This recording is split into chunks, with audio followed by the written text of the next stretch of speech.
Nous vous invitons à vous abonner si ce n'est pas encore fait, à activer la cloche pour être au courant de nos prochaines vidéos, à nous suivre sur nos réseaux Facebook et Instagram adventiste.mq. Bon visionnage et prenez soin de vous.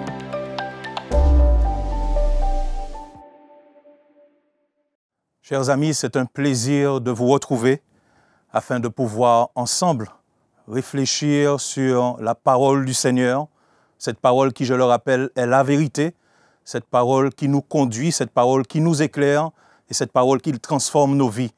Permettez-moi juste avant de rentrer dans le vif du sujet avec vous de faire monter cette prière, demandant au Seigneur de nous guider tout au long de ce moment. Notre Père Céleste, notre Dieu et notre Roi, nous te disons merci pour ta parole.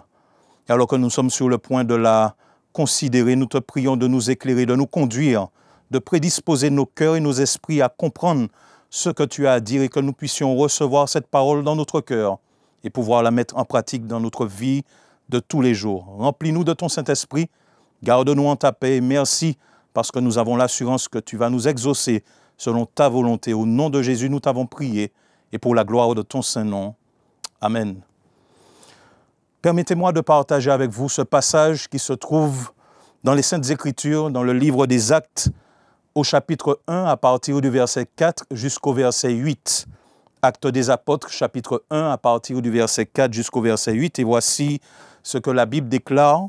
Comme il se trouvait avec eux, il s'agit de Jésus et de ses disciples, il leur recommanda de ne pas s'éloigner de Jérusalem, mais d'attendre ce que le Père avait promis. Ce que je vous ai annoncé, leur dit-il, car Jean a baptisé d'eau, mais vous, dans peu de jours, vous serez baptisés du Saint-Esprit.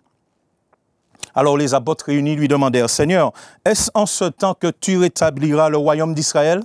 Et voici la réponse de Jésus au verset 7, « Ce n'est pas à vous de connaître les temps ou les moments que le Père a fixés de sa propre autorité, mais vous recevrez une puissance, le Saint-Esprit survenant sur vous, et vous serez mes témoins non seulement à Jérusalem, mais aussi dans toute la Judée, dans la Samarie et jusqu'aux extrémités de la terre. » Il y a un dicton qui dit que la parole de l'homme vaut l'homme. Et si ce dicton dit vrai, en effet, nous pouvons considérer que Jésus est un homme de parole, puisqu'en effet, au chapitre 2 de ce même livre, la Bible nous dit qu'en effet, ils vont recevoir cette puissance, alors qu'ils sont réunis dans la chambre haute, alors qu'ils priaient, qu'ils louaient le Seigneur, l'Esprit de Dieu descendra sur chacun des disciples. Vous savez, c'est pour moi une assurance de réaliser qu'en effet, Jésus réalise ce qu'il promet. Il est fidèle à ses promesses. Et au-delà de la promesse de recevoir le Saint-Esprit, il nous parle de cette promesse où il nous dit qu'un jour, il reviendra nous chercher. Nous pouvons compter sur le Seigneur. Ce qu'il dit, il l'accomplit. Mais revenons à cette promesse de recevoir cette puissance, recevoir l'Esprit Saint. Le fait que Jésus laisse les disciples, parce que ce sera la dernière parole qu'il prononcera avant d'être enlevé au ciel, le fait qu'il laisse les disciples avec la promesse de la venue du Saint-Esprit est tout à fait approprié à ce moment particulièrement. Pourquoi? Remarquez ce que les disciples disent au verset 6. « Seigneur, est-ce en ce temps que tu rétabliras le royaume d'Israël ?» On constate que les disciples sont toujours préoccupés par les choses qui se passent autour d'eux. Ils sont toujours inquiets à se demander, mais finalement, quand est-ce que nous serons libérés de l'oppression humaine? Ils sont toujours inquiets concernant un projet terrestre, alors que Jésus désire aller plus loin dans la démarche avec eux. Jésus, lorsqu'il rappelle la promesse de la venue du Saint-Esprit, permet non seulement aux disciples, mais à nous aussi d'orienter notre regard vers la bonne direction. Et nous comprenons au travers de cette promesse qu'il propose aux disciples et qu'il nous propose aussi à nous aujourd'hui que recevoir le Saint-Esprit, chers amis, ce n'est pas une option pour nous, c'est une priorité.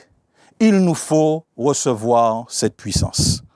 D'ailleurs, puisque nous parlons du Saint-Esprit, permettez-moi de dire ou de rappeler que le Saint-Esprit est en effet une personne.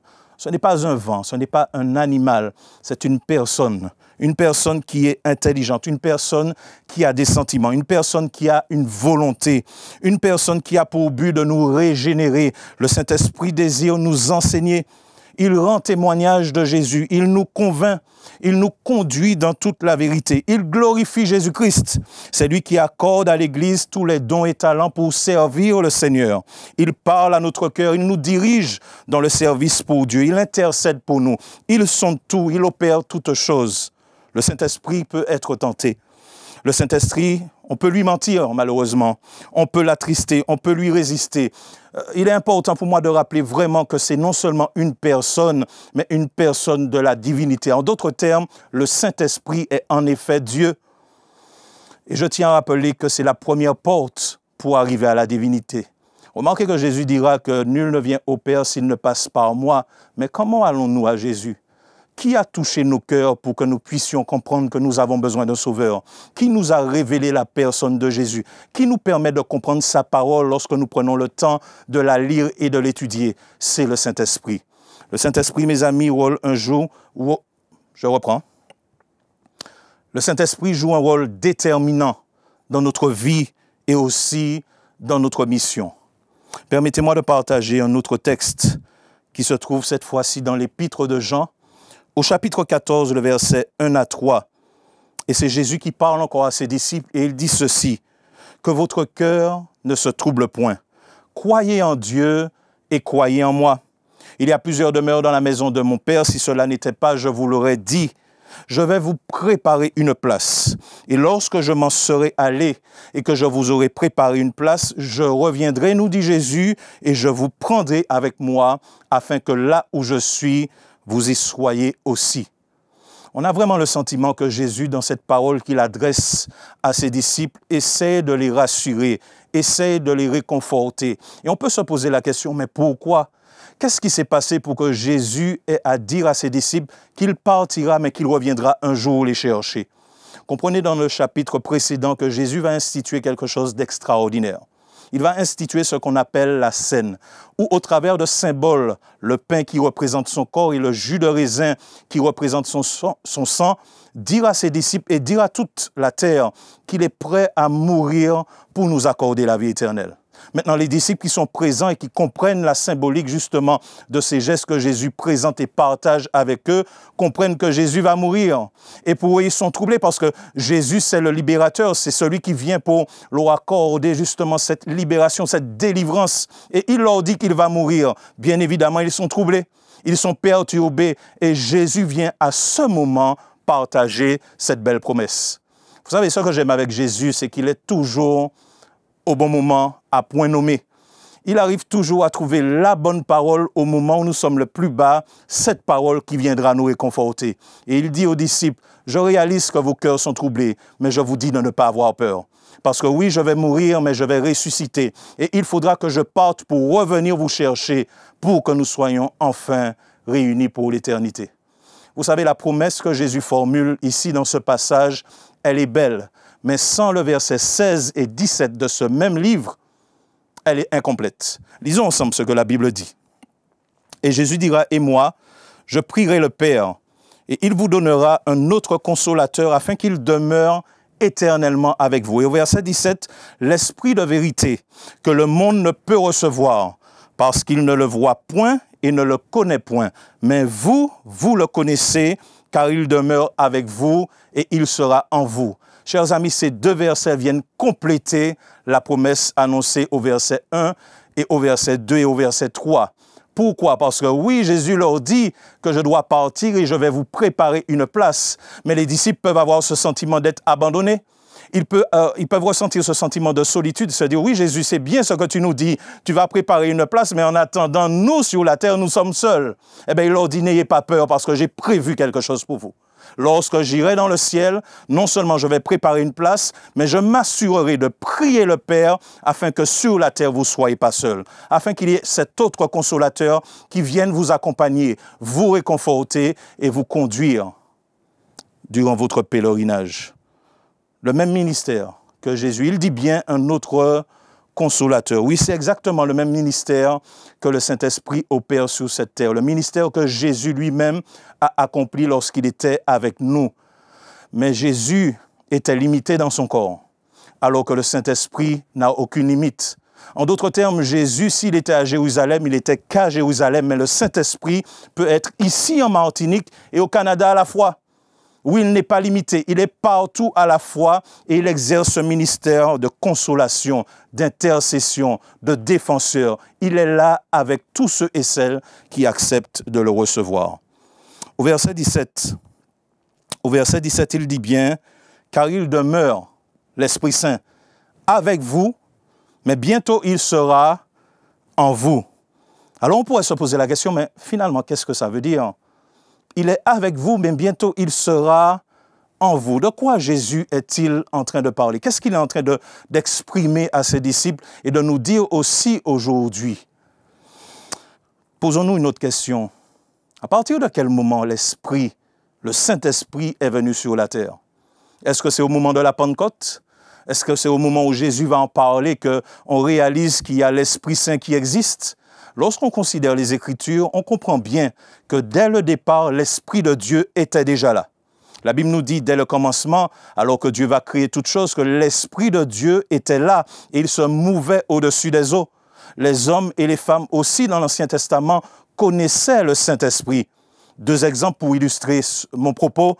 Remarquez que pour l'histoire de Saül, qui avait bien commencé, mais qui a mal terminé malheureusement, parce que dans son cheminement avec le Seigneur, il va commencer à se rebeller, à désobéir, à ne plus écouter la voix de Dieu. La Bible nous dit que l'Esprit de Dieu va se retirer de lui. Souvenez-vous aussi de l'exemple de David, le roi très bien connu, celui qui avait vaincu le géant Goliath, qui dans son cheminement, dans sa royauté, va commettre de graves erreurs. La Bible nous dit qu'il va convoiter cette femme, il va coucher avec elle, il va faire tuer son mari, et lorsqu'il va réaliser sa faute, il va se confesser. Et dans le psaume 51, il va faire une demande. Il dira au Seigneur, ne me retire pas ton Esprit Saint. Nous comprenons, chers amis, que dès le départ, le Saint-Esprit est là. Le Saint-Esprit était présent sur la terre. Il était déjà là, il était déjà connu des hommes et des femmes qui suivaient le Seigneur. Alors, la question que je me pose, Jésus promet d'envoyer le Saint-Esprit. Mais comment il peut promettre d'envoyer quelqu'un qui est déjà là? Comment comprendre le fait qu'il dise « Je prierai le Père et il enverra le Saint-Esprit » alors que nous comprenons au travers de la parole que dès le départ, le Saint-Esprit est déjà là? Chers amis, comprenons que ce qui va se passer au moment de la Pentecôte est quelque chose d'extraordinaire. D'ailleurs, c'est quelque chose qui ne s'est jamais produit auparavant. Et pour expliquer ce point, je partage avec vous, je lirai un passage qui se trouve dans le livre Conquérant Pacifique à la page 35. Et voici ce que l'auteur Ellen White déclare. « L'Esprit descendit sur les disciples qui attendaient dans la prière, avec une plénitude qui atteignit le cœur de chacun. Celui qui est infini se révélait avec puissance à son Église. C'était comme si pendant des siècles, cette force avait été contenue.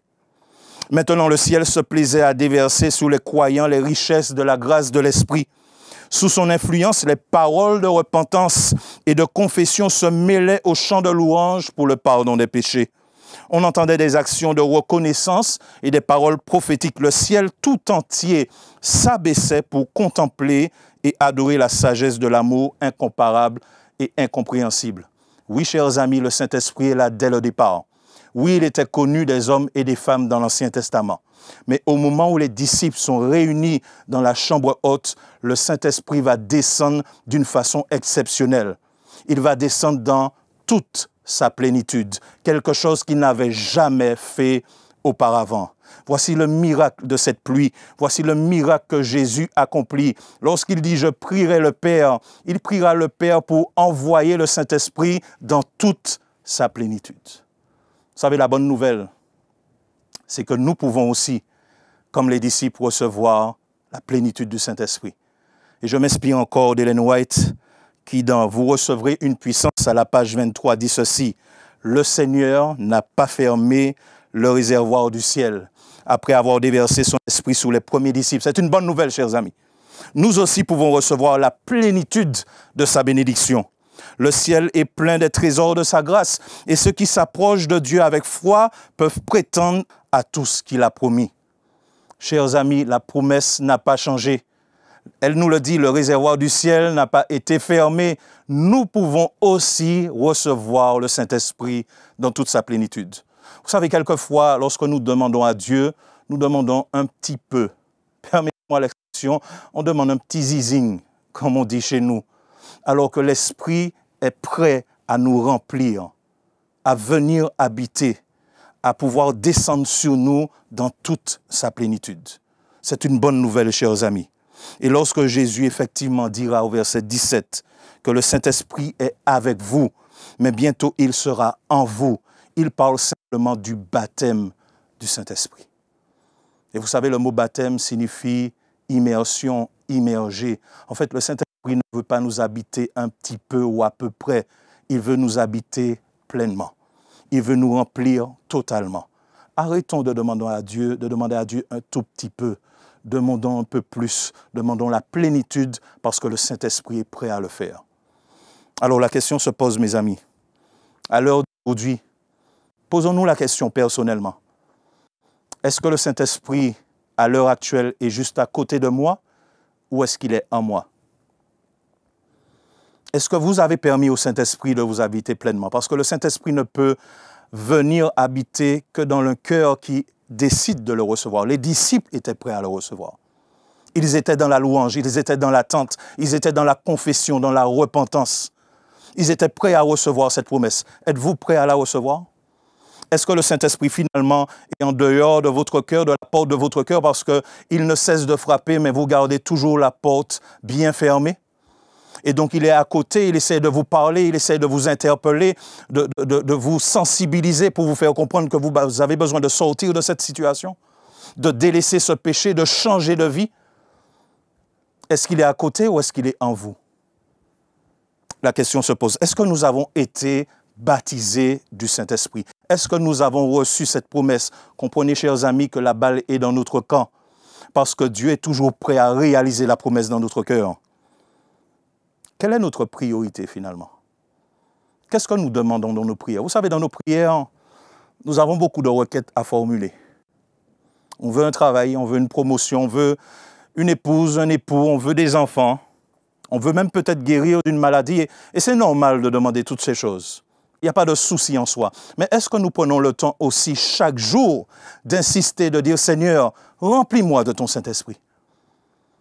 Quelquefois, nous usons nos genoux pour toutes sortes de requêtes, mais nous oublions de demander celle qui est prioritaire. Est-ce que chaque jour, nous nous assurons, avant de laisser la maison, de demander à Dieu de nous baptiser de son Saint-Esprit? Qu'il ne soit pas simplement à côté de nous, mais qu'il puisse habiter en nous? Est-ce que nous le faisons? Si ce n'est pas encore le cas, chers amis, permettez-moi de vous encourager à le faire. Parce que ce n'est pas, comme je l'ai dit au départ, une option, mais c'est la priorité de notre vie, de recevoir le Saint-Esprit de Dieu. Vous savez, le Saint-Esprit est nécessaire pour au moins deux choses. Pour la transformation, parce que c'est lui qui change nos cœurs. C'est lui qui nous permet de réaliser que nous avons besoin de sauveur. C'est lui qui nous conduit à Jésus. C'est lui qui nous transforme chaque jour, qui nous permet de ressembler un peu plus à notre Sauveur et Seigneur Jésus. C'est lui, la Bible nous dit, qui nous scelle pour le jour de la rédemption. Lorsque Jésus reviendra chercher ses enfants sont ceux et celles qui ont été baptisés du Saint-Esprit. Parce que c'est ceux qui appartiennent au Seigneur, ceux qui sont remplis de l'Esprit de Dieu. Oui, il est important de recevoir l'Esprit pour que nos cœurs soient changés. La deuxième chose, c'est que le Saint-Esprit est important pour la mission. Dieu nous a envoyés à prêcher, pour prêcher une bonne nouvelle, pour permettre aux uns et aux autres de comprendre que nous avons un avocat dans le ciel. Bien qu'il y ait un jugement qui a commencé, nous avons quelqu'un qui est là pour nous défendre. Il est important, mes amis, pour être efficace dans la mission, de recevoir le Saint-Esprit. C'est à partir de ce moment où les disciples ont été baptisés du Saint-Esprit qu'ils ont été forts dans la mission. Et la Bible nous dit que le même jour, alors qu'ils vont prêcher Jésus, qu'ils vont prêcher la bonne parole, plus de 3000 âmes se donneront à Jésus. Oui, nous avons besoin de ce Saint-Esprit pour accomplir efficacement la mission que Dieu nous a confiée. Chers amis, je nous invite une fois de plus, dans nos prières, oui, à faire les demandes qui nous semblent judicieuses, à faire les demandes qui nous semblent légitimes, mais surtout, à nous assurer de toujours demander à Dieu, chaque jour, de nous baptiser de son Saint-Esprit. Puisse le Seigneur nous aider en ce sens, qu'il puisse nous éclairer, que ce Saint-Esprit habite dans nos cœurs, qu'il ne soit pas simplement à côté de nous, mais en nous, et que chaque jour, il puisse accomplir cette œuvre et la terminer, et que nous soyons prêts lorsque Jésus reviendra nous chercher.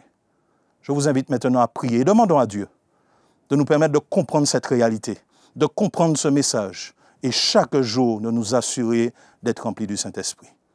Nous prions. Notre Père Céleste, notre Dieu et notre Roi, nous te disons merci pour ta parole, une fois de plus, qui nous éclaire et qui nous permet de comprendre à quel point cette promesse que tu nous as faite est importante. Te prions, Seigneur, de nous permettre d'être disposés à recevoir ton Saint-Esprit, que nous puissions ouvrir la porte de notre cœur, afin qu'il ne soit pas simplement à côté de nous, mais qu'il puisse vivre en nous. Qu'il change nos cœurs, qu'il transforme nos pensées, qu'il nous permette de pouvoir penser, parler et agir comme Jésus, et qu'il nous prépare pour le jour de son prochain retour. Oui, que nous soyons là lorsque Jésus reviendra, alors qu'il puisse habiter notre cœur. Qu'il nous aide aussi à pouvoir comprendre que nous avons besoin de lui pour accomplir la mission. Qu'il nous rende aptes à pouvoir être efficaces et à pouvoir prêcher la parole avec puissance et avec force. Oui, Seigneur, nous te prions afin que tu puisses, une fois de plus, exaucer la prière de Jésus et accomplir cette promesse dans notre vie. Oui, que le Saint-Esprit descende, qu'il nous baptise, qu'il nous remplisse et que par sa grâce, Seigneur Dieu, nous soyons prêts lorsque Jésus reviendra. Merci de nous entendre, merci de nous exaucer, merci de continuer de nous aimer, merci aussi de nous pardonner et permets-nous de te faire confiance et d'avancer comme tu le désires. Nous t'avons prié au nom et par les mérites de Jésus-Christ, ton Fils, et pour la gloire de ton Saint-Nom. Amen. Chers amis, puisse le Seigneur continuer de vous bénir, de vous garder, de vous protéger, que le Saint-Esprit ne soit pas à côté, mais qu'il puisse habiter dans le cœur de chacun. Que Dieu vous garde et je vous dis à bientôt. Nous vous invitons à vous abonner si ce n'est pas encore fait, à activer la cloche pour être au courant de nos prochaines vidéos, à nous suivre sur nos réseaux Facebook et Instagram adventiste.mq. Bon visionnage et prenez soin de vous.